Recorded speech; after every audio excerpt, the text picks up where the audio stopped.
그저께였다. 집에 들어가려는데 문 앞에 빨간 장미 한 송이가 놓여 있었다.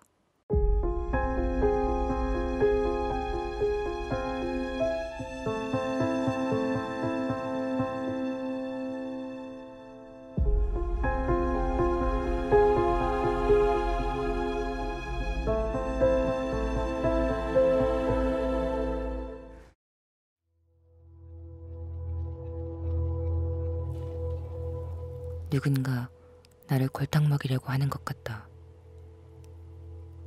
나를 아는 사람은 내가 꽃을 굉장히 싫어한다는 것을 안다. 이따위 유치한 짓을 할 사람은 아마도 남편일 것이다. 그는 내가 꽃을 싫어한다는 것을 가장 잘 아는 사람이다. 그리고 내가 괴롭기를 가장 바라고 있을 사람이다. 내가 그를 집에서 내보낸 지 일주일 정도가 흘렀다.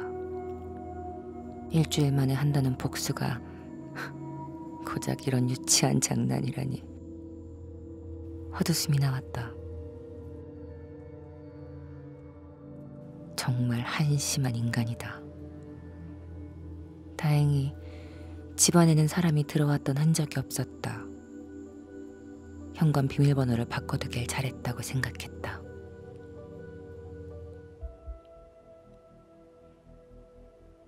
나는 꽃을 싫어한다.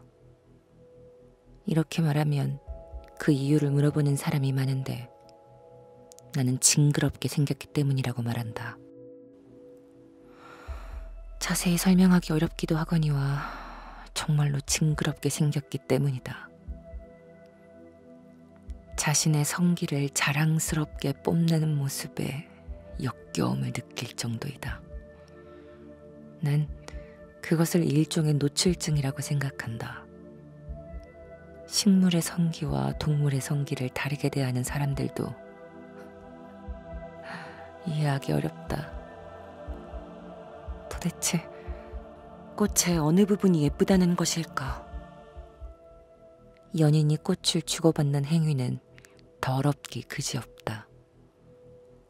돼지 성기를 잘라 선물하면서 사랑을 고백하는 남자를 상상해보면 내가 하는 이야기를 어렵지 않게 이해할 수 있을 것이다. 더럽고 역겨운 일이다. 잘려진 꽃을 선물하는 행위는 죽음을 선물하는 것과 다르지 않다. 깨끗한 물에 영양제까지 넣어서 화병에 꽂아두어도 일주일을 채 넘기지 못하고 시들어 죽는다. 그것은 이미 시체의 한 토막이었고 시간이 지나면서 그 본질을 드러내는 것뿐이다. 선물을 받은 사람은 그것을 쉽게 버리지도 못한다. 버리지 못하는 이유도 정확히 모르는 것 같다. 설명할 수 없는 죄책감을 느끼는 것 같다. 심지어 그 토막난 시체를 벽에 걸어 말려서 박제하기도 한다. 그렇게 벽에 걸려 말라 비틀어진 꽃을 볼 때마다 박제된 숫사슴의 성기를 떠올린다. 사람들이 왜 그렇게 죽음을 간직하고 싶어 하는지 나는 이해하지 못하겠다. 꽃은 모양만 징그러운 것이 아니다. 그것이 풍기는 특유의 역겨운 냄새도 괴롭기는 마찬가지다. 그 지독한 냄새를 향기라고 표현하는 것은 코미디에 가깝다. 제대로 씻지 않은 성기에서 나는 냄새라고 설명하면 가장 비슷할 것이다. 성기에 묻은 배설물의 냄새와 땀 냄새, 그리고 그것이 습하고 더운 환경 때문에 발효된 냄새인 것이다. 가끔은 정액과 애에게 더러운 냄새까지 뒤섞인 경우가 있다. 그 냄새는 꽃이 풍기는 냄새와 같은 결을 가진다. 나는 그 냄새를 맡으면 코가 썩고 폐가 쪼그라드는 것 같다. 그 냄새가 좋다며 코를 박고 있는 사람들을 보면 웃지 않을 수 없다. 그들은 자신들이 맡고 있는 냄새가 무엇인지 알고나 있을까?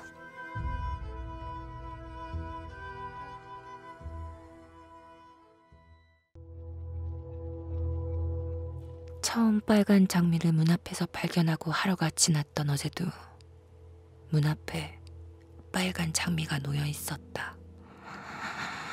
남편을 불러서 화를 내고 싶었다. 하지만 그를 집에서 내보낸 이후 그에게 연락할 수 있는 방법이 없다. 나는 문 앞에 놓인 장미를 주워서 집에 가지고 들어갔다. 비닐로 된 포장지를 벗겨내서 재활용품 수거함에 버리고 꽃은 구겨서 쓰레기통에 버렸다. 줄기채 구겨 넣다가 가시에 손가락을 찔렸다. 피가 났다. 두루마리 화장지를 풀어서 손에 감았다. 다행히 깊은 상처는 아니었고 피는 금방 멈추었다. 손에 역겨운 냄새가 밴 것 같아서 비누로 꼼꼼히 씻었다. 손에 코를 박고 냄새를 맡아보았다. 여전히 냄새가 가시지 않았다. 다시 한번 손을 씻었다.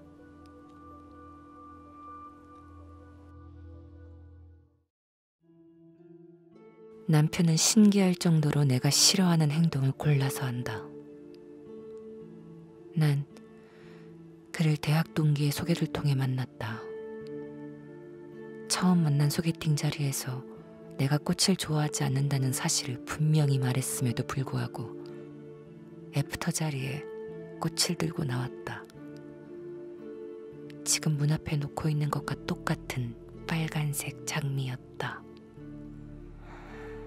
나는 예의 없이 굴고 싶지 않았기 때문에 그 꽃을 받았지만 기분이 좋지 않다는 내색을 했다.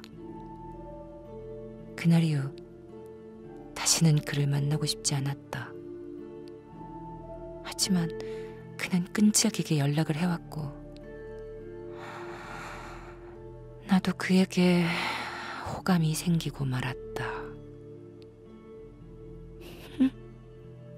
그의 외모가 내 취향이었기 때문일 것이다. 그를 생각하니 기분이 좋지 않았다. 난 일찍 자려고 마음먹고 침대에 누웠다. 쉽게 잠이 들지 않았다. 1시간쯤 뒤척였을 것이다. 초인종 소리가 들렸다. 시계는 자정을 가리키고 있었다. 거실로 나와 인터폰 화면을 보았지만 초인종을 누른 사람은 보이지 않았다. 인터폰이 오작동한 것일까? 어쩌면 술 취한 사람이 집을 잘못 찾아왔던 것이겠지. 나는 다시 침대로 돌아가서 눈을 감았다.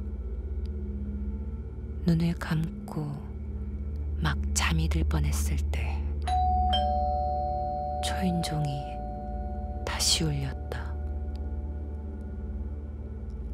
나는 조금 겁이 났고 침대에 누워 눈만 뜬 채 천장을 바라보며 어떻게 해야 할지 고민했다. 다시 초인종이 울렸다. 나는 숨을 죽이고 발소리가 들리지 않도록 천천히 거실로 나가 인터폰을 확인했다. 이번에도 문 밖에는 아무도 없어 보였다. 난 인터폰 화면을 보며 얼어붙어 있었다. 다시 초인종이 울렸다. 인터폰 화면에는 빈 복도만 보였다. 나는 이러지도 저러지도 못한 채 인터폰 화면을 보며 서 있었다. 정적을 깨고 초인종이 한 번 더 울렸다. 소리를 지르고 싶었지만 목에서 소리가 나오지 않았다. 발이 떨어지지 않아서 움직일 수 없었다. 나는 빈 복도를 비추는 인터폰 화면을 보면서 움직이지도 못하고 입을 벌리고 서 있었다.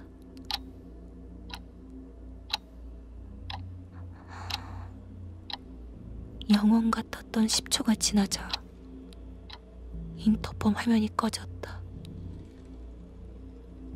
몸을 다시 움직일 수 있었다.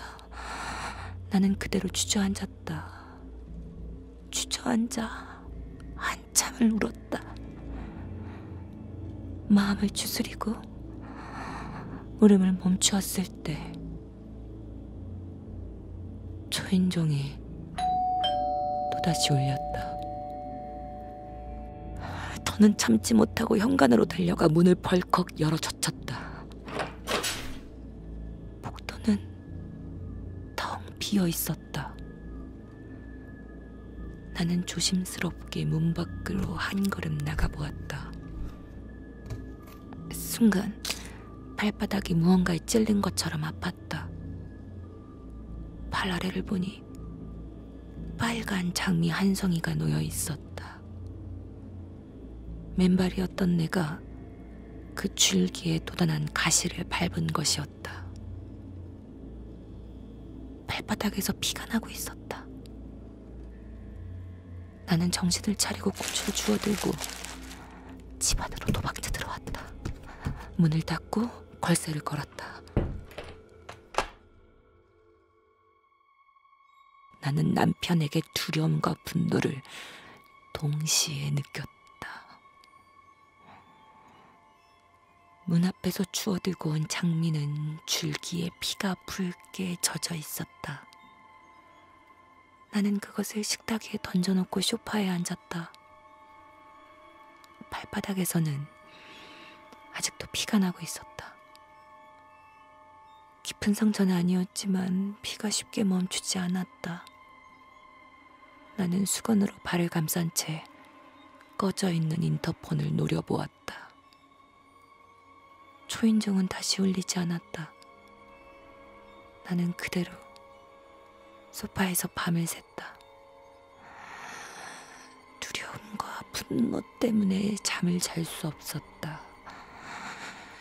남편에게 화를 내거나 따질 수 없다는 사실은 더욱 나를 불쾌하게 했다. 나는 오늘 출근하지 못했다. 밥도 먹지 못하고 잠도 자지 못했다.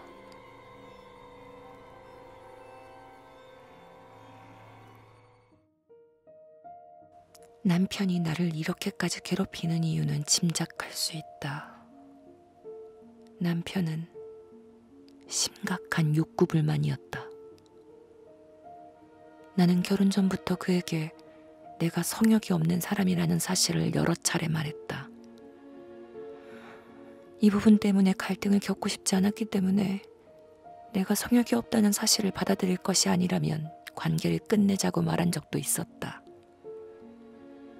그는 늘 적당히 얼버무리기만 했다. 결혼 후 그는 애원하기도 했고 화를 내기도 했으며 우울해하기도 했다. 내가 생각하기에 그는 시간이 지나면 해결될 문제라고 생각했던 것 같다. 대화로 풀 수 있다고 여겼을 것이다. 그러나 이것은 그런 식으로 해결될 문제가 아니었다. 난 단 한 번도 성관계가 즐거웠던 적이 없다. 솔직히 말하자면 혐오스럽다. 더럽고 역겨운 행위라고 생각한다. 다만 다른 사람들이 그것을 좋아한다고 해서 잘못된 것이라고 생각하지는 않는다. 그저 내가 싫어할 뿐이다. 한 번은 이런 일도 있었다. 나는 그날 그의 표정과 말투를 생생히 기억한다. 남편과 나는 결혼 2주년을 맞아 1박 2일로 제주도 여행을 갔다. 나는 우리가 어디에 갔고 무엇을 먹었는지 생생히 기억한다. 우리는 김포공항에서 새벽 6시 20분에 출발하는 저가항공 비행기를 타고 제주도로 출발했다. 제주도에 도착해서 예약해둔 렌터카를 받은 후 곧바로 월정리로 이동했다. 월정리에서 바다가 보이는 카페 테라스에 앉아 아이스 커피를 마셨다. 커피를 마시며 얼마 전에 함께 보았던 영화 라라랜드에 대한 이야기를 나누었다. 커피를 마신 후 근처 식당에서 돼지고기를 구워 먹었다. 멜젓의 향이 독특했던 식당으로 기억한다. 점심 식사를 마친 후 곧바로 사려니 숲으로 이동해서 숲길을 걸었다. 우리는 손을 잡고 숲길을 걸었고 꽤 기분이 좋았던 것으로 기억한다. 숲길을 걷고 난 후 융서리 오름 근처에 있는 펜션에 체크인을 하고 짐을 풀었다. 우리는 샤워를 하고 나와 월정리 근처에서 사왔던 회를 먹으며 서울에서 사온 와인을 마셨다. 와인을 마시고 나니 몸이 나른해졌고 나는 일찍 자고 싶어졌다. 남편에게 먼저 자러 가겠다고 말하고 양치를 하고 나왔다. 남편의 표정이 안 좋아진 것은 그때부터였다. 나는 조금 당황해서 그를 빤히 쳐다보았다. 안 피곤해? 당신 오늘 운전 많이 했잖아. 내일 오름 갔다가 비행기 타려면 일찍 일어나야 돼. 우리는 다음날 오전 용눈이 오름을 다녀온 후 점심을 먹고 오후 비행기를 통해 서울로 올라가려고 계획했었다. 계획대로 움직이려면 일찍 자야 하는 것이 당연했다. 그는 잔에 남아있던 와인을 들이키고는 울기 시작했다. 조금 미안한 마음이 들었지만 나는 그의 성역을 해결해줄 방법이 없다. 사실 내가 미안해할 일도 아니었다. 나는 분명히 이렇게 될 것이라고 여러 번 이야기했었다. 그는 울음을 그치더니 손으로라도 해주면 안 되겠느냐고 물었다. 그의 눈물 때문에 마음이 조금 약해져 있었기 때문에 그러겠노라고 말했다. 하지만 그의 성기를 잡고 있는 것, 그리고 그 일그러진 표정을 보고 있는 것이 너무나 견디기 힘들었다. 결국 이번에는 내가 눈물을 흘렸다. 내가 눈물을 흘리자 그는 미안하다고 말하고 침대에서 일어나 속옷을 주워 입더니 화장실로 향했다. 그는 10분 정도가 지난 화장실에서 나왔고 침대에 걸터 앉아 창밖을 보고 있던 내 옆에 나란히 앉아 이렇게 말했다. 성관계 거부가 이혼 사유가 될 수 있다는 거 알아? 알아. 이혼하고 싶어? 아니, 그러고 싶지 않아. 그럼 내가 어떻게 하면 좋겠어? 나도 모르겠어. 당신이 뭘 어떻게 할 수 있는 게 아니겠지. 원한다면 이혼해 줄게. 대화는 거기에서 멈추었고 우리는 꽤 오랫동안 아무 말도 없이 창밖을 보면서 앉아 있었다. 남편이 먼저 말없이 자리에 누웠고 얼마 후 나도 불을 끄고 누웠다. 그의 숨소리는 자는 것처럼 들리지 않았다. 나는 꽤 피곤했고 와인을 마신 탓인지 먼저 잠들었다. 다음날 나는 8시에 일어났다. 일어나서 남편을 깨웠지만 그는 조금 더 자고 싶다고 말했다. 용눈이 오름에 가지 않으려고 하느냐고 물으니 가고 싶지 않다고 대답했다. 나는 억지로 잠을 깨우고 싶지 않았기 때문에 그를 내버려 두고 숙소 근처를 산책했다. 산책을 마치고 돌아오니 그는 일어나서 짐을 챙기고 있었다. 아침밥은 어떻게 할 것이냐고 묻자 그는 별로 생각이 없다고 대답했다.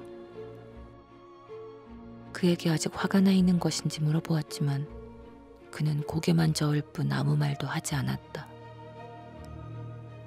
나는 배가 고팠지만 그에게 식사를 강요하고 싶지 않았다. 제주도에 다녀온 이후 그는 나에게 더 이상 성관계에 대한 이야기를 꺼내지 않았다. 나는 그가 우리의 상황을 그리고 나의 입장을 잘 받아들였다고 생각했다. 남편은 언제부터인지 알 수 없지만 이상하리만큼 활기차 보였고 표정이 밝아졌다. 식사량도 늘었고 12시가 되면 칼같이 침대에 누워 잠이 들었으며 7시가 되면 잠영종이 울리기도 전에 깨어났다. 전보다 야근이 많아졌지만 피곤해하는 내색도 없었다. 나는 그것이 남편이 자신의 욕구불만을 스스로 잘 통제한 덕분이라고 생각했다. 다행이라고 생각했다. 적어도 내 이성은 그렇게 생각했지만 마음은 달랐다. 이유는 설명하기 어렵지만 불안한 마음이 들었다. 어떻게 생각해보아도 불안해야 할 이유가 전혀 없었다. 하지만 내가 불안해하고 있다는 사실을 부정할 수 없었다. 나는 남편이 잠이 들었을 때 그의 휴대폰을 몰래 들여다보기 시작했다. 그가 집에서는 휴대폰의 잠금을 해제해 두었기 때문에 별로 어려운 일이 아니었다. 그의 통화 목록에는 특별한 것이 없었다. 업무용 메신저에는 따로 비밀번호가 걸려 있었기 때문에 확인할 방법이 없었지만 말 그대로 업무용 메신저였기 때문에 별다른 의심은 하지 않았다. 지금 생각해보면 계속 그랬어야 했다.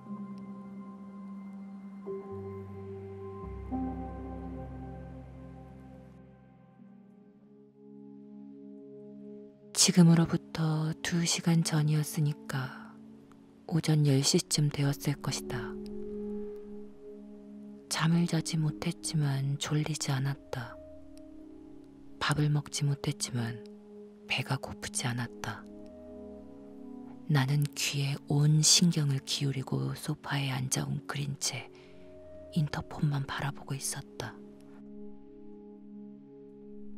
내 몰골은 아마도 몹시 우스웠을 것이다.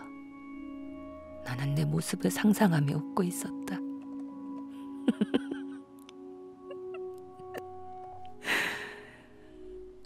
웃음을 지으니 마음이 편해졌다. 장미 가시에 찔려 욱신거리던 손가발의 통증이 사라졌다.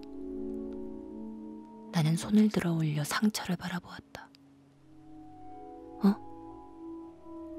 손은 깨끗했다. 상처가 깨끗이 나아 있었다. 가시에 찔렸던 오른발을 들어 올려 발바닥을 보았다. 상처가 보이지 않았다. 오른발이 아니라 왼발이었던가.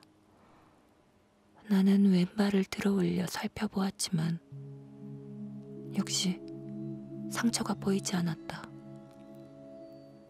조금 어리둥절하고 있을 때 식탁에서 소리가 들렸다.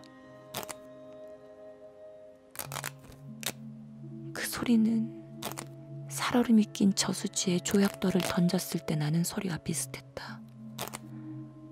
유리에 금이 가는 소리 같기도 했고 물방울이 터지는 소리 같기도 했다. 손톱으로 칠판을 톡톡 두들기는 소리와도 비슷했다. 손톱으로 칠판을 긁는 것과는 달랐다. 왜인지 모르겠지만 그보다 더 소름 끼치는 소리였다. 첫 소리는 맑았지만 소리의 끝이 어딘가 모르게 탁했다. 식탁은 나무로 되어 있고 그 위에 천으로 되어 있는 식탁보를 덮어두었기 때문에 식탁에서 그런 소리가 나는 것은 어색한 일이었다. 잠이 부족한 상태에서 소리에만 집중하고 있으니 환청을 들은 것이라고 생각했다. 나는 그 소리를 무시하기로 했다. 그 대신 텔레비전을 켜야겠다고 생각했다. 소음이 있다면 환청이 들리지 않을 것이라고 생각한 것이다. 하지만 텔레비전은 켜지지 않았다. 하필이면 그때 리모컨의 배터리가 다 되었던 것 같다. 그게 아니라면 멀쩡하게 잘 보던 텔레비전이 켜지지 않을 이유가 없었다. 나는 리모컨을 소파에 던져버렸다. 그 소리가 다시 들렸다. 나는 더 이상 참지 못하고 식탁을 향해 고개를 돌렸다. 그러지 말았어야 했다. 식탁에는 남편이 앉아 있었다. 그는 식탁 의자에 앉아 어젯밤 내가 던져두었던 장미를 손에 들고 있었다. 소리는 그가 장미 줄기에 있는 가시를 뜯어낼 때 나는 소리였다. 식물에서 날 수 있는 소리가 아니기 때문에 너무 혼란스럽게 느껴졌다. 하지만 눈으로 보고 귀로 듣는 것을 믿지 않을 도리가 없었다. 그가 가시를 뜯어낼 때마다 그 소리가 분명하게 들렸다. 나는 그가 그곳에 있다는 사실보다 가시를 뜯어내는 소리가 너무나 소름 끼쳤기 때문에 귀를 틀어 막았다. 그러면서 그를 계속 바라보고 있었다. 그는 가시에만 집중하고 있었다. 요리 재료를 손질하는 것처럼 정성스럽게 가시를 뜯어내고 있었다. 그 모습이 너무나 진지해서 현실처럼 느껴지지 않았다. 나는 귀를 막고 있던 손을 내리고 그에게 말했다. 그러길래 내가 이혼해준다고 했잖아. 꼭 이렇게까지 해야겠어?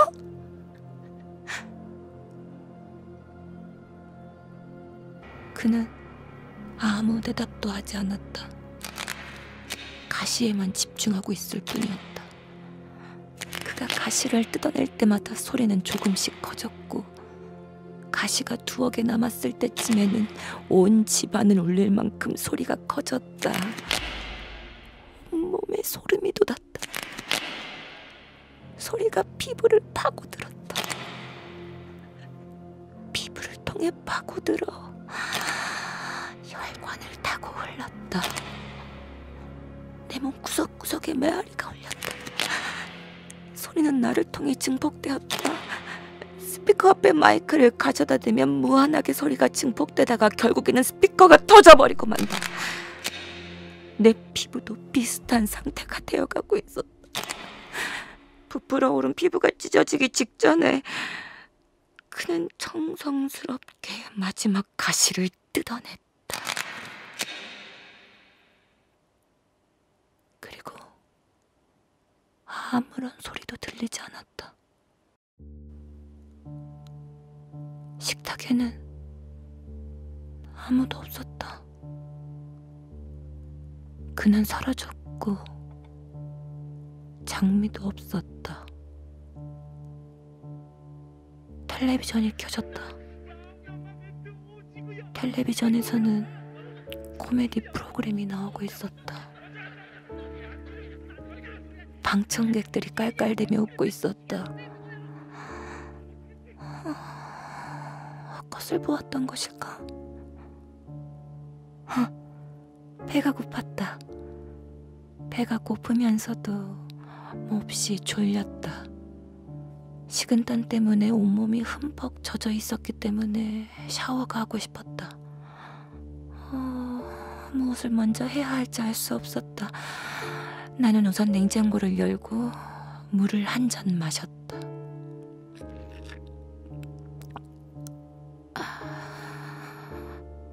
차가운 물을 마시고 나니 조금 정신이 드는 것 같았다. 정신을 차리고 나니 오히려 더욱 혼란스러워졌다. 나는 조금 전에 무엇을 보았던 것이고 무엇을 들었던 것일까?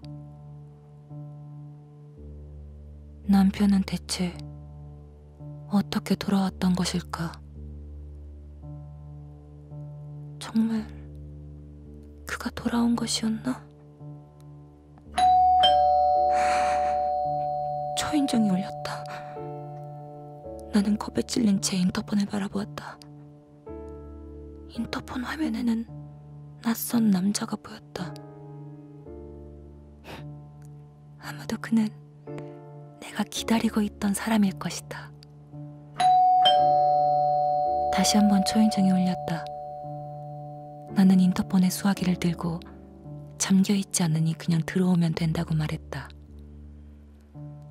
그는 문을 열고 들어오면서 남편을 살해한 혐의로 나를 체포했다. 나는 손목에 수갑을 차고 나서야 비로소 안심했다.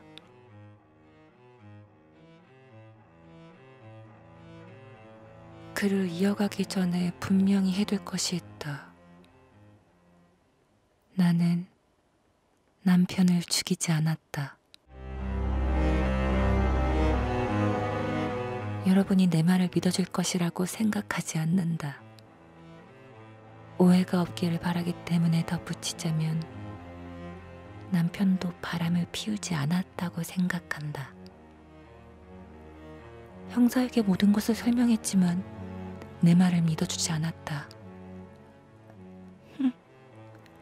내가 생각해도 말이 안 되기 때문에 형사를 탓할 수는 없다. 그로서는 그렇게 생각할 수밖에 없었을 것이다.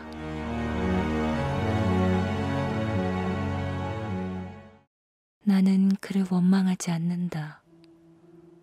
원망해야 할 대상은 남편도 아니고 형사도 아니다. 이 모든 게 그 망할 년 때문이다. 그녀는 우리 집 근처에서 꽃집을 운영했다.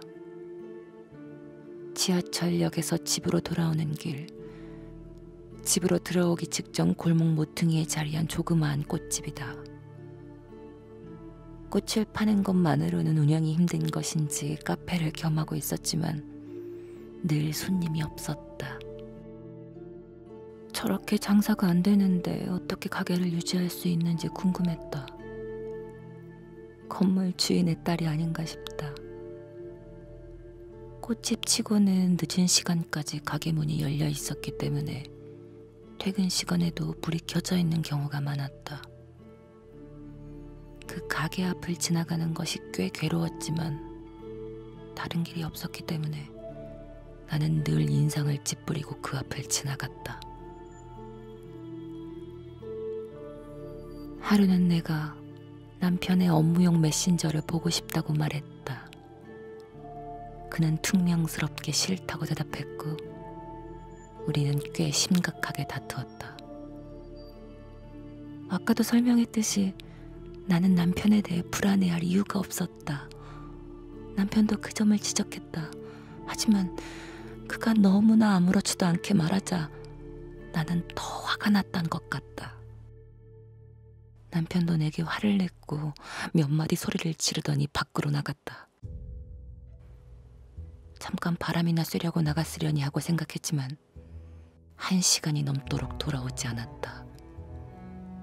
나는 괜한 짓을 했다고 생각했다. 그에게 전화해보았지만 받지 않았다. 나는 그를 찾으러 밖으로 나갔다.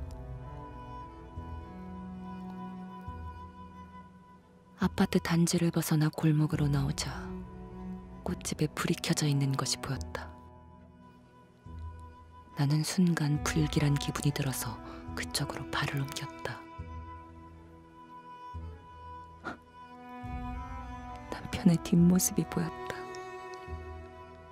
그는 꽃집에서 커피를 마시고 있었다. 그곳에서 계속 숨어있던 것일까? 내가 절대 들어올 수 없는 곳으로 피신하려고 했던 것일까? 나는 남편에게 다가가고 싶었지만 그 안으로 들어갈 자신이 없었다. 그를 불러볼까 싶었지만 쉽게 입이 떨어지지 않았다. 나는 꽃집에서 커피를 마시고 있는 그의 뒷모습만 바라보았다. 늦은 밤이었기 때문에 주변에는 행인도 없었다. 이 세상에 길에 서 있는 나와 꽃집에 숨어서 커피를 마시는 남편만 있는 것 같았다. 그리고 그년이 남편에게 다가갔다. 웃으면서 남편에게 무언가 말했고 남편도 웃는 것 같았다. 나는 그들의 웃음소리가 들리지 않았다. 아니, 웃음소리가 너무 크게 들려서 고막이 찢어질 것 같았다. 그리고 잠깐 정신을 잃었던 것 같다.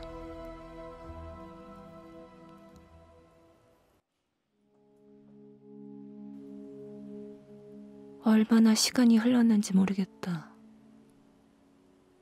정신을 차리고 보니 침대에 누워 있었다. 남편은 침대 옆에 앉아 나를 보고 있었다. 그는 여태 한 번도 본 적 없는 표정을 짓고 있었다. 정신이 완전히 들지 않았기 때문에 남편이 맞는지 의심이 갔다. 웃는 것도 아니고 우는 것도 아닌 표정이었는데 눈동자가 어디를 향하고 있는지 알기 어려웠다. 나를 보고 있다고 생각했지만 그게 아니었을 수도 있다. 그는 손을 들어 내 눈꺼풀을 덮어주었고 나는 그대로 눈을 감았다.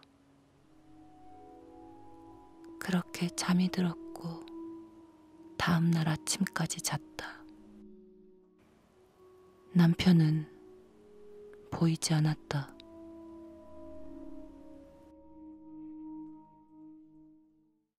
이후 남편은 집을 자주 비웠다.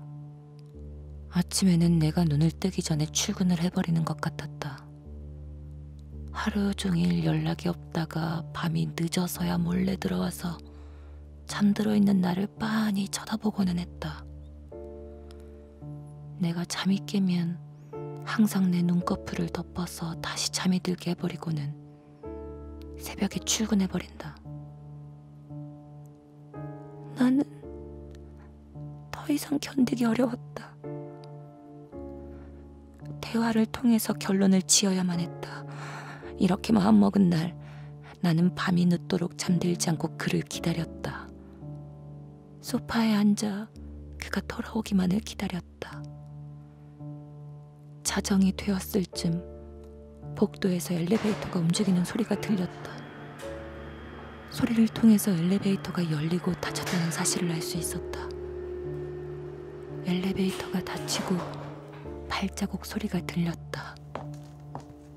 발자국 소리가 문 앞에서 멈추고 비밀번호를 누르는 소리가 들렸다. 자물쇠가 열리는 소리가 났지만 문이 열리는 소리는 들리지 않았다. 현관을 쳐다보았지만 문에서는 작은 움직임도 없었다. 나는 잠깐 문을 보다가 현관으로 걸어갔다. 문을 열고 복도로 나가보았지만 아무도 없었다.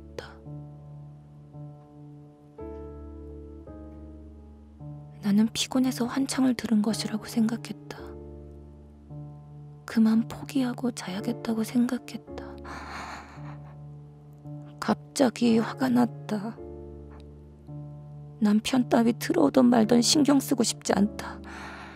그렇게 침대에 누워 잠이 들었는데 어느 순간 남편이 방으로 들어왔다.